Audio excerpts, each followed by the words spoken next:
this is your gentle farmer, Edu Abebiu. Okay, so who told you farming is not lucrative? Farming is very lucrative. There's one thing that we have to know.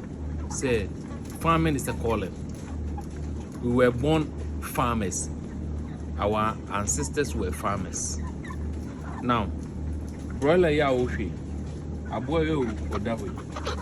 Afin aboa we. Aboa we. Onya 2 months here. Aboa we nya 2 months.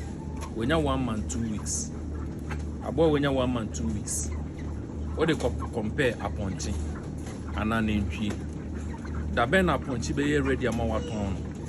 Da ben an entry be ready amawaton. Your investment needs to be protected. How do you protect your investment? How long are you going to keep your birds, or how long are you going to keep your goats and sheep for you to sell? It's a patch so investing into any animal farming. Aponchi ye, ogan ye. It's a very good venture for you to enter.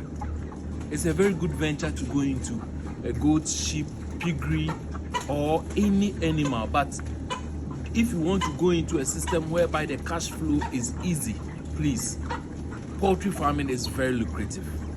It's being egg production or broilers.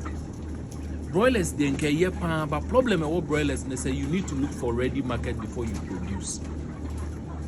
You can get 50% profit of every broiler farming. In 1 year, it is very lucrative. Can't compare poultry farming to goats and sheep.